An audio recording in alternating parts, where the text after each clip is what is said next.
Ramirez entered the courtroom wearing sunglasses and shackles. He's accused of 43 crimes, including 13 murders and multiple counts of rape, robbery, sodomy, and oral copulation. Outside the courtroom, metal detectors were used to beef up security. Dozens of spectators crowded the hallway, hoping to get a glimpse of the accused serial killer. Ramirez was captured nearly 3.5 years ago by an angry group of citizens in East LA. He was caught trying to steal someone's car. Police say he had terrorized much of Greater Los Angeles by entering homes through unlocked doors or windows. Authorities say he raped, robbed, and killed many of his victims. Most were in the San Gabriel Valley.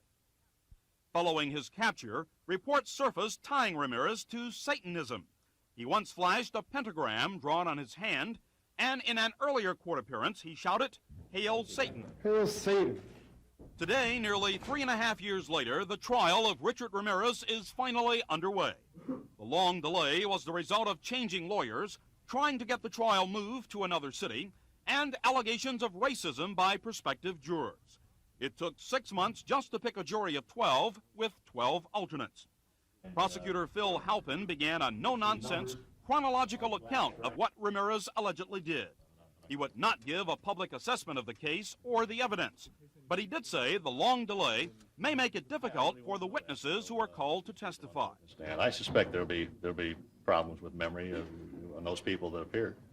But nothing unmanageable. Well, at that point, it's unfortunately it puts the pressure on the witnesses. Defense lawyer Daniel Hernandez tried to elude reporters. Can you talk to us at all? No, we can't. Can you tell me anything about your opening statement?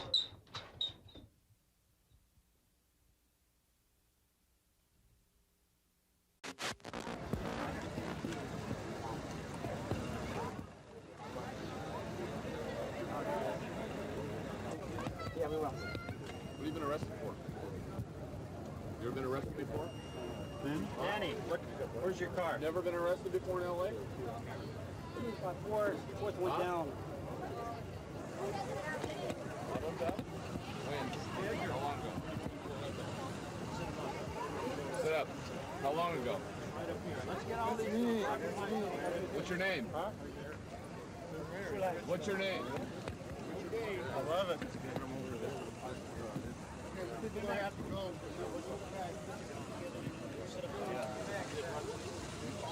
Back up on the sidewalk, folks, please. Go back. Back up on the sidewalk.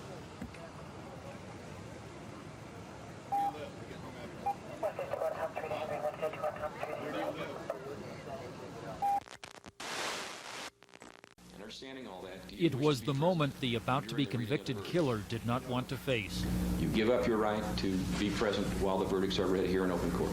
Yes. The judge granted the request, and over the intercom to his holding cell, Richard Ramirez heard the verdicts. Guilty of murder. 13 murders, Guilty of rape.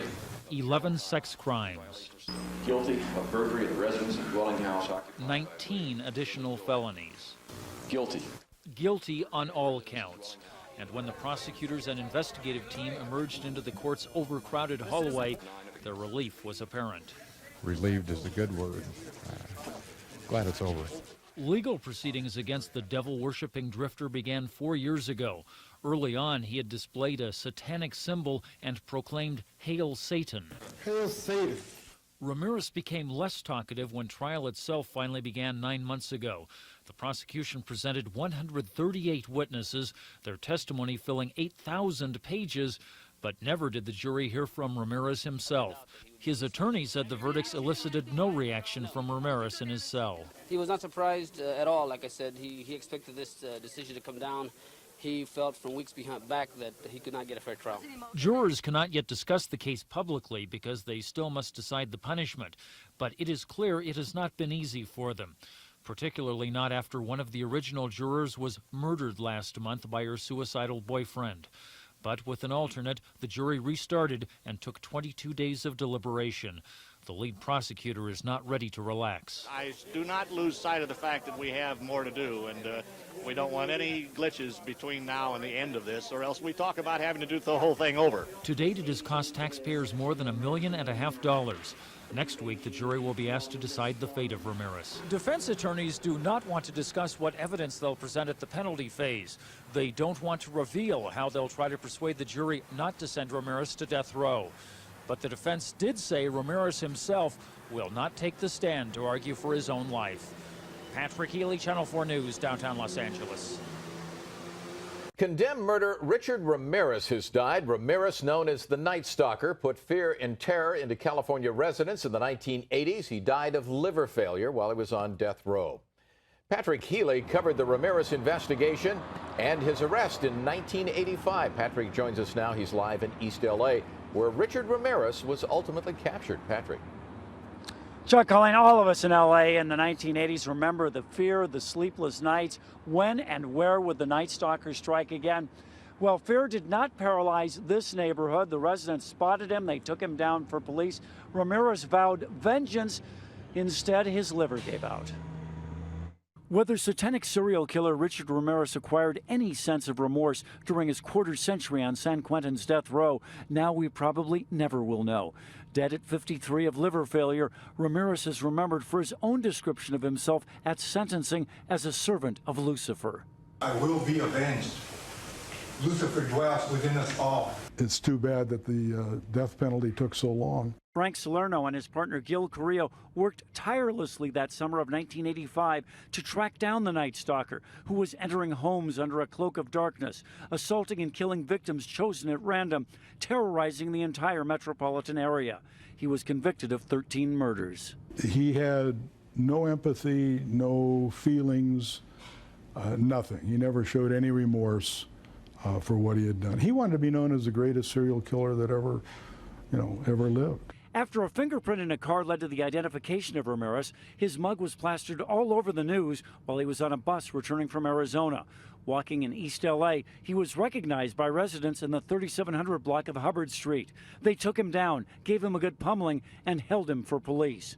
Arriving moments later, an NBC4 News photographer, Dino Castro, who will never forget what he saw through his viewfinder. That's when he looked right at me at the camera, and that's when the hair on the back of my neck stood up because I thought I was looking at evil. It was like, oh, that's him. That's really him. He asked me, he said, Frank, he said, are you going to attend my execution? I said, yes, I am. A promise Frank Salerno fully intended to keep had the Nightstalker not died before his date with the executioner. Just a short while ago, we spoke by phone with the Nightstalker's last victim, a man who was partially paralyzed by a shot to the head, now living in North Dakota. Bill Carnes told us when he got this news this morning, I just felt like a big burden was lifted off my shoulders. Live in East LA, where the Nightstalker's rampage ended, Patrick Healy, NBC4 News.